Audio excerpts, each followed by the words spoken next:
She froze when she heard the muffled whimper. It wasn't an animal. It was coming from beneath the rose beds.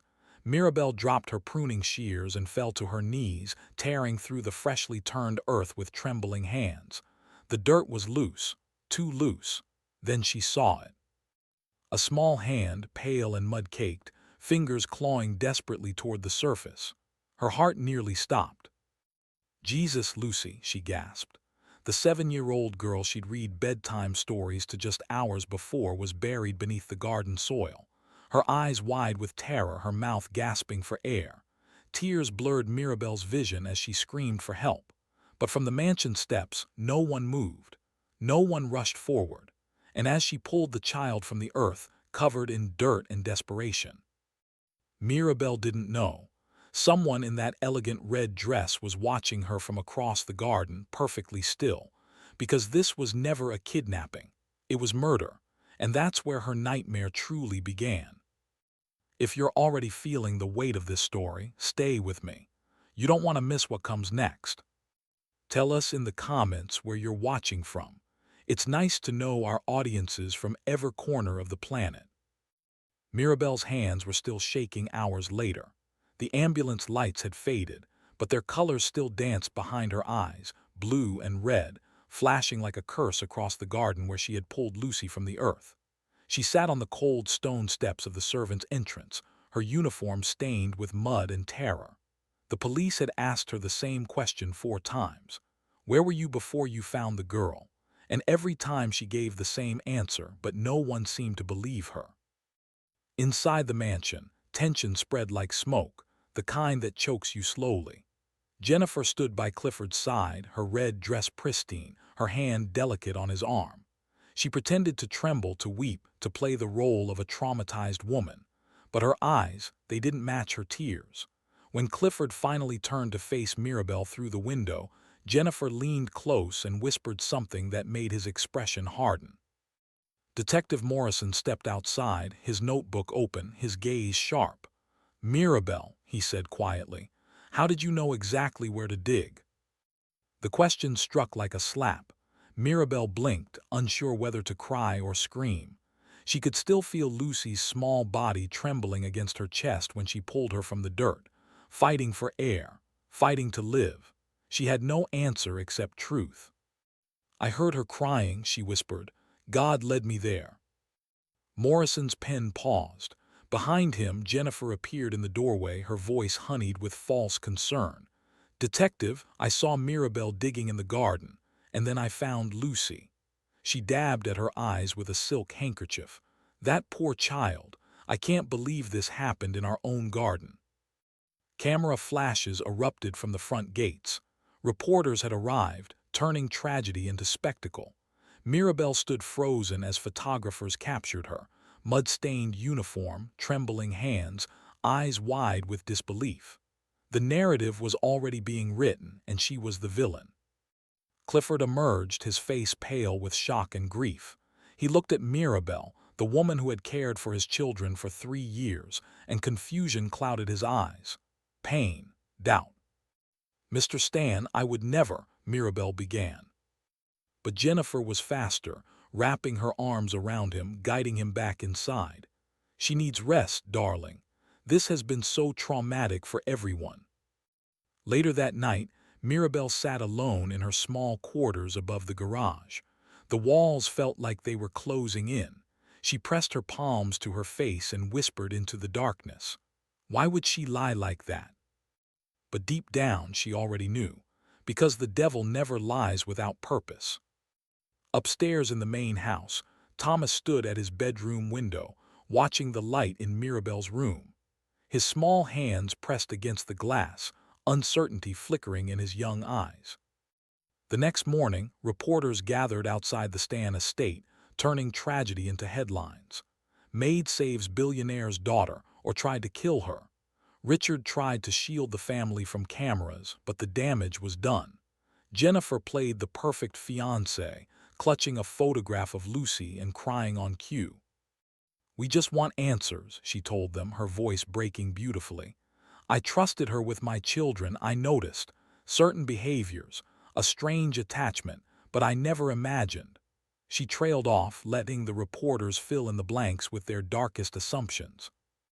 Mirabel watched the performance from the servants' corridor, tears burning in her eyes.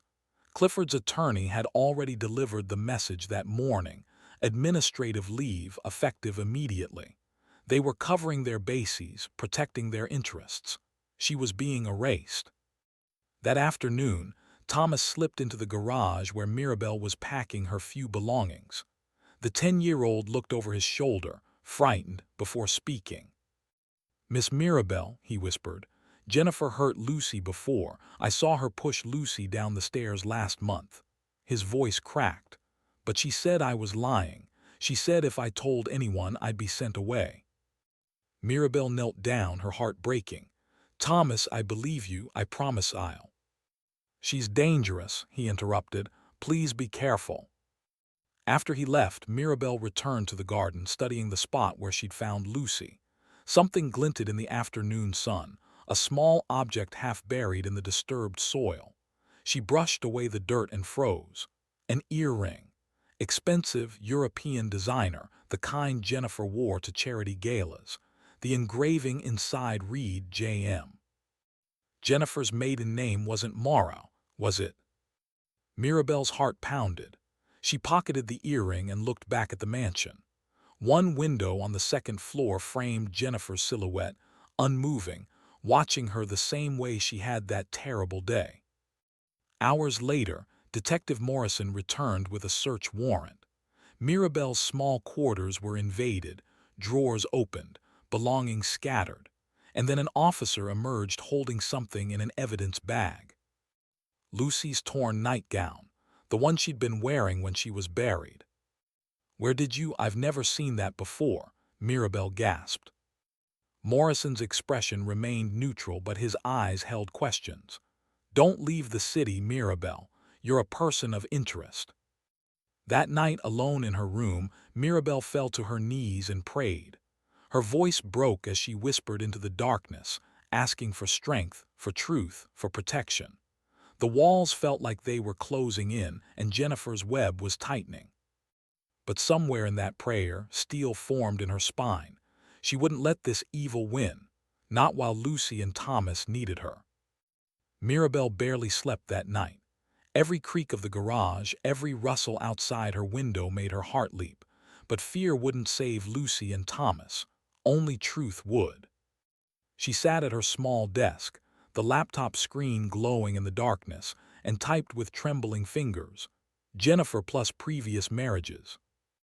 At first nothing, then she adjusted her search. Jennifer Moreau, Jessica Moreau, wealthy husband. The results made her blood run cold. A French newspaper from 2019. Tragic accident claims life of Philippe Dubois' son. The accompanying photo showed a younger Jennifer, same eyes, same calculated smile, standing beside a silver-haired man at a charity gala. 6 months later, another article. Widower Philippe Dubois marries American companion Jessica Moreau. Mirabel clicked deeper. New York Times 2021. Investment banker's daughter dies in boating accident. The widow, Jessica Moreau, who had quietly inherited before relocating to Monaco. The pattern emerged like a nightmare taking shape.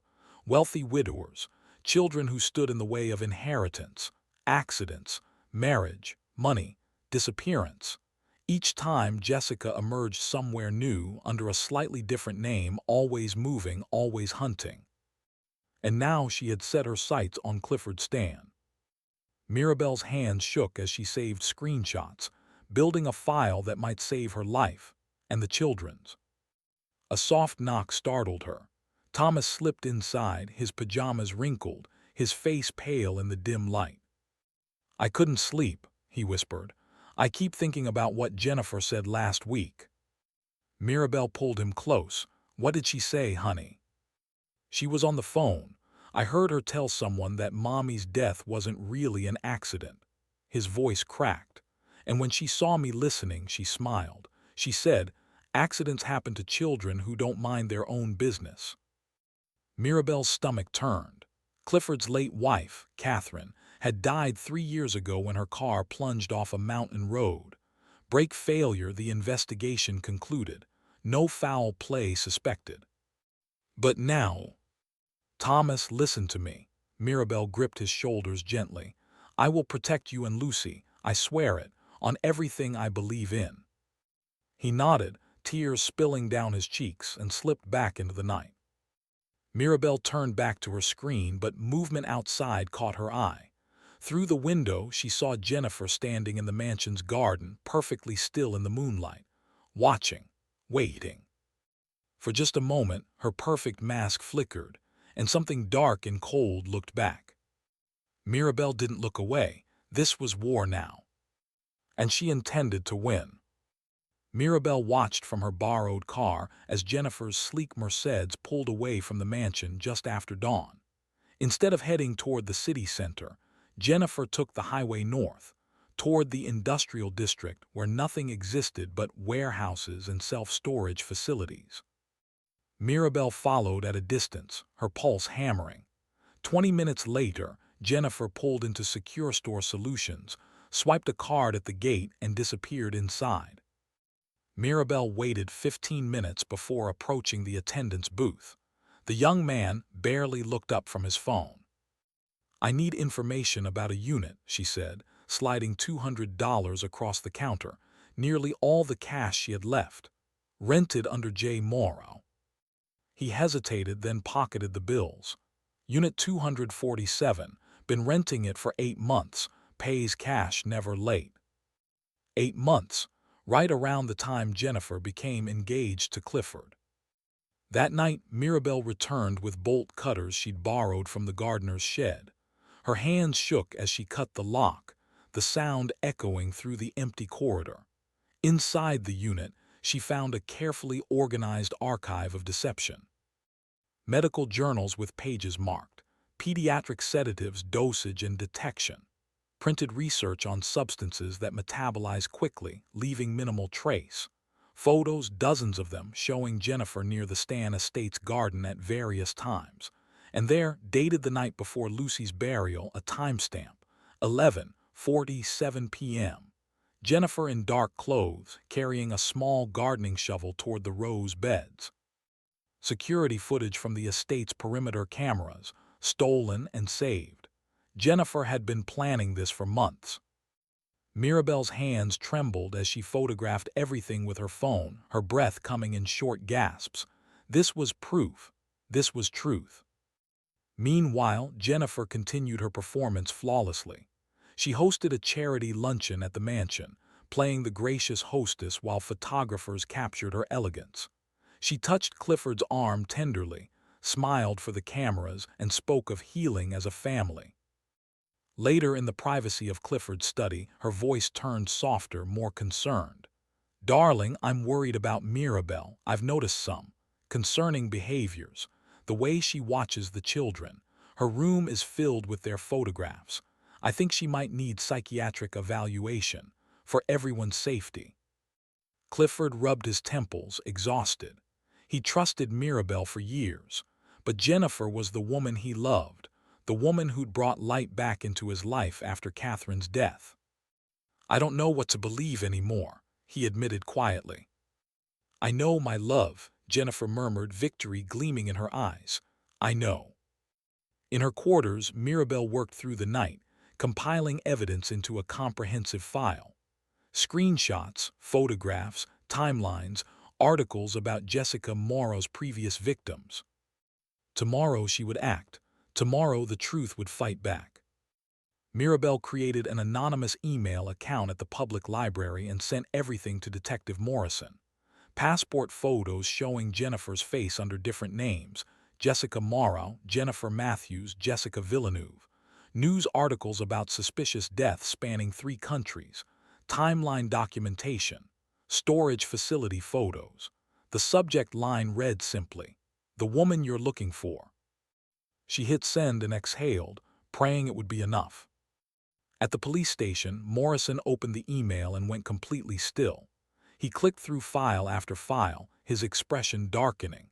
Jessica Moreau, wanted by Interpol for fraud, suspected in the deaths of 4 heirs across Europe and America, and she was living in his jurisdiction, engaged to one of the city's wealthiest men, with 2 children in her crosshairs. He reached for his phone, but protocol demanded more. He needed irrefutable proof before moving against someone with Jennifer's resources and connections. At the mansion, Jennifer paused mid-sentence during breakfast. Something had shifted in the air, a tremor only predators could sense. Her eyes sharpened, scanning the room, landing on Mirabel as she cleared dishes. Later, Jennifer cornered her in the kitchen. The staff had gone. They were alone. "You've been busy," Jennifer said softly, her elegant mask sliding away like shed skin. Her smile turned cold and cruel.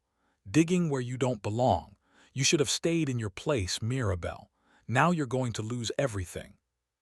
"I already have nothing to lose," Mirabel replied. Her voice steady despite her racing heart. "But those children have everything." Jennifer's laugh was ice. "Those children are obstacles just like you." That afternoon, Lucy began physical therapy at the estate's gym. The 7-year-old was making progress, but when Jennifer entered the room in her pristine white dress, Lucy's small body went rigid. She flinched backward, eyes wide with terror. Mirabel knelt beside her as Jennifer left, murmuring false encouragement. "It's okay, sweetheart, you're safe."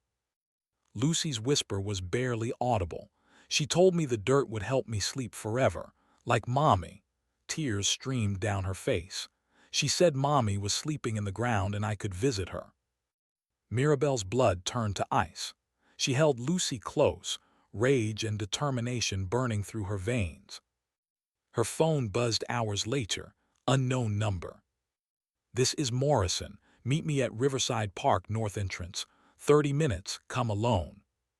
She found him on a bench, looking exhausted. "Jessica Moreau is wanted by Interpol," he said quietly.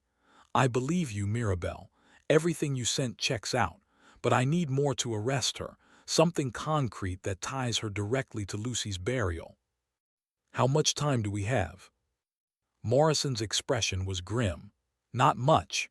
Women like her don't wait when they feel threatened. She's going to make her final move soon." Mirabel's hands clenched. Jennifer was preparing to strike again.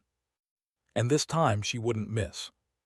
Jennifer found Clifford in his study late that evening, staring at photographs of Catherine. She approached softly, her silk robe flowing like water, and placed a gentle hand on his shoulder. "Darling, I need to talk to you about something difficult," she began, her voice trembling with manufactured concern.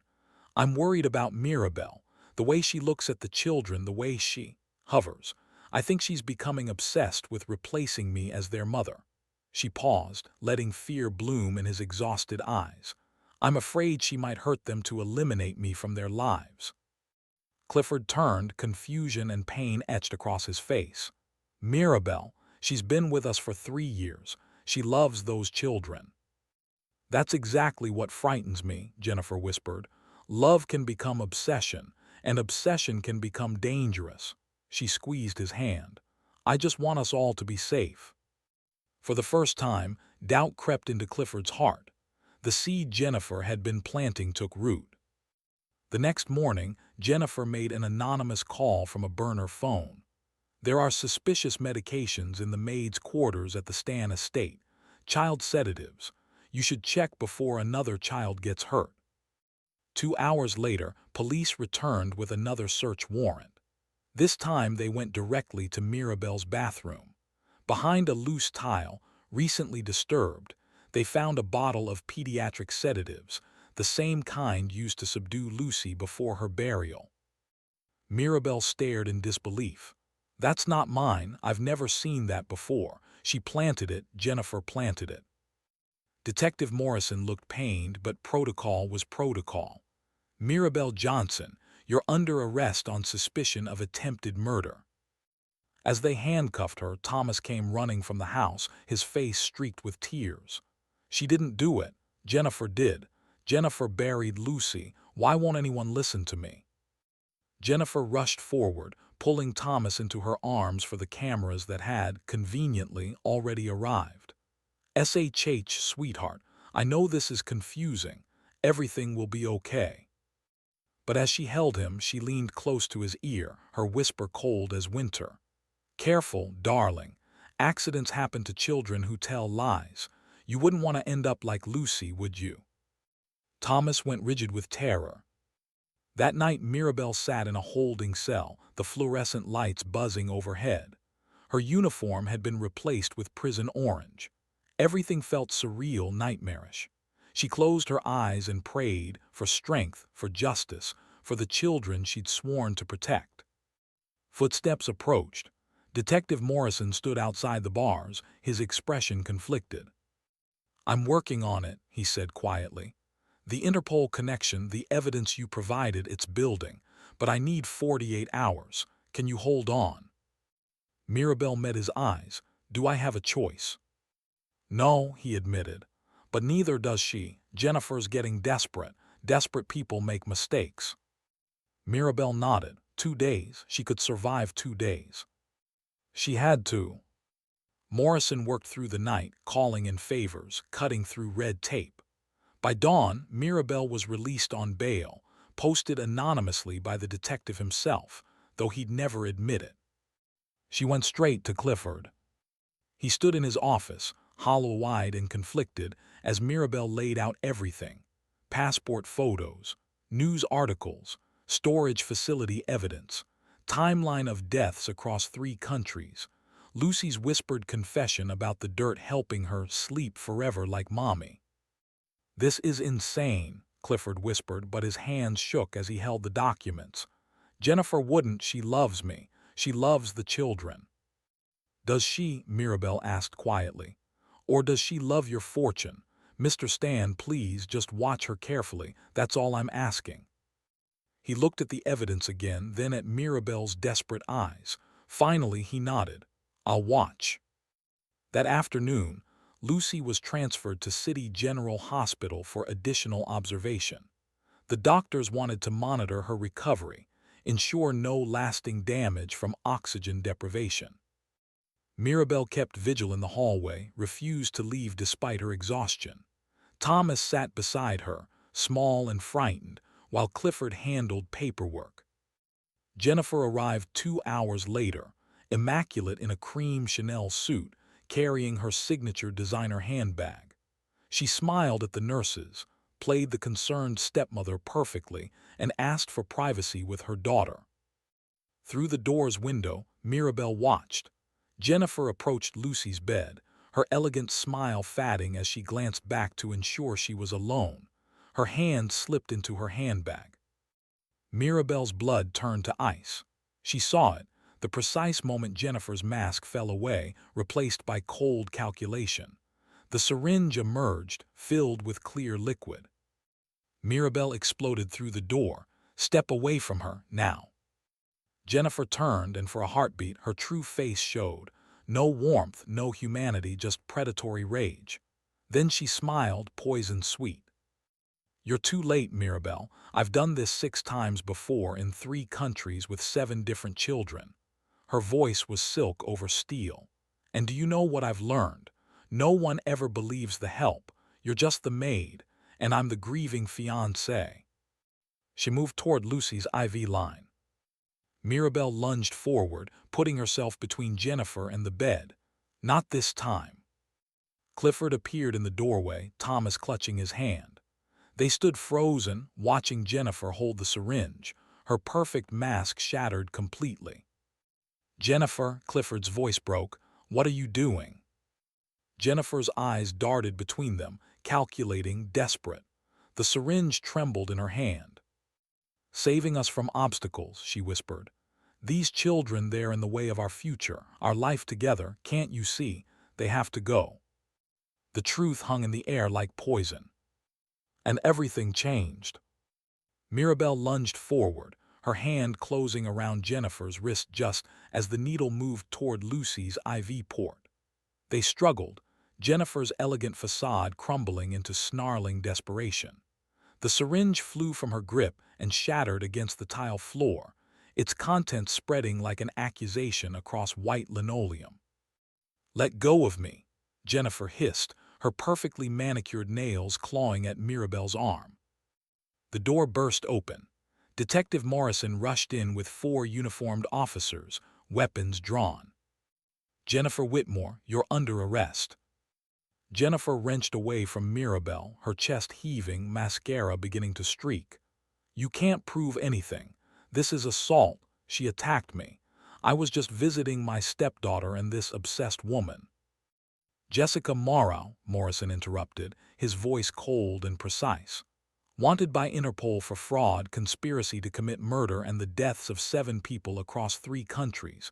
We have your storage unit, your passports, your research on pediatric sedatives, security footage of you carrying a shovel to the garden at midnight. It's over." Jennifer's face twisted, beauty collapsing into rage. "You have nothing." A small voice cut through the chaos. "You put me in the ground." Everyone turned. Lucy had opened her eyes, staring directly at Jennifer with a clarity that silenced the room. "You told me the dirt would help me sleep forever, like Mommy." Tears streamed down her small face. "You said Mommy was waiting for me underground." "She's lying," Jennifer shrieked. "No," Thomas stepped forward, his young voice shaking but determined. "She pushed Lucy down the stairs last month, I saw it," and his voice cracked. "She pushed Mommy's car into the ravine. I saw her messing with the brakes in the garage the night before the accident. I was 6. I didn't understand what I was seeing until now." Clifford collapsed against the wall, sobbing. "My God, Catherine, what have I done? I didn't see. I didn't protect them. I brought this monster into our home." Morrison nodded to his officers. They moved forward with handcuffs. "No," Jennifer screamed as metal closed around her wrists. "He loved me. He was going to marry me. Those children were in the way. They had everything and I had nothing. They didn't deserve it." The mask had shattered completely. The elegant socialite was gone, replaced by something feral and desperate. "I would have been perfect for him if they'd just disappeared." Officers dragged her toward the door. Outside, camera flashes exploded. Reporters had gathered, drawn by police presence. They captured everything. Jessica Moreau in handcuffs, screaming, her designer suit wrinkled, her perfect hair disheveled, her true nature finally exposed for the world to see. Inside the hospital room, Mirabel gathered Lucy into her arms while Clifford held Thomas, all of them trembling with relief and trauma. The nightmare was finally over. The weeks that followed were gentle, measured, focused on healing. Clifford arranged the best trauma therapists in the city for Thomas and Lucy. The children met with counselors 3 times a week, learning to process what they'd endured, finding words for the terror that had lived in their home disguised as love. One evening, Clifford found Mirabel in the garden, tending the roses where everything had begun. He approached slowly, hands in his pockets, shame etched across his face. "Mirabel," he began, his voice rough, "you saved my children's lives, twice. You stood between them and a monster when I was too blind to see what was right in front of me. I should have believed you from the start." Mirabel straightened, meeting his eyes with quiet grace. "You loved someone, Mr. Stan. That's not a crime. We all want to believe the best in people." She paused. "But your children need you now more than ever, not your guilt, your presence." He nodded, tears threatening. "I want to give you something, anything. Money, education, a position in the company, name it and it's yours." "I don't want your fortune, Mr. Stan." Mirabel's voice was soft but firm. "I want to be here for Lucy and Thomas. They're my family now. That's all I've ever wanted." Clifford studied her face, understanding dawning. "Then that's exactly what you'll have." Mirabel's role transformed quietly. No longer just a maid, she became the children's official guardian and family protector. Legal papers were drawn up, her quarters moved to the main house, adjacent to the children's wing. That night, for the first time in months, Thomas and Lucy slept peacefully. No nightmares, no fear. Mirabel tucked them in, brushing hair from their foreheads, and whispered a prayer of gratitude into the quiet darkness. The trial came swiftly. Jessica Moreau was sentenced to life imprisonment without parole. Families across 3 countries, victims who'd lost children to accidents, while Jessica inherited fortunes, finally found closure. Justice, delayed but not denied. 6 months later, Mirabel knelt in the garden with Lucy and Thomas on either side of her. Together, they planted new flowers exactly where Lucy had been buried. Bright yellow sunflowers reaching toward the light, roses blooming in defiant beauty. Lucy's small hands pressed seeds into rich soil. Thomas watered carefully. Mirabel guided them both, her presence steady and sure. Sometimes the smallest hands pull the greatest miracles from the earth. Sometimes the voiceless become the loudest truth. And sometimes the people society overlooks become the heroes who save us all. The garden bloomed, the children laughed, and in a modest blue dress a maid-turned-guardian stood watch, proving that courage needs no title and love recognizes no class. Mirabel had dug up more than a child that day. She'd unearthed truth, justice, and a family reborn. If this story resonates with you, subscribe so you never miss stories like this. Like and share to people who you feel might need to hear this story. See you in the next one.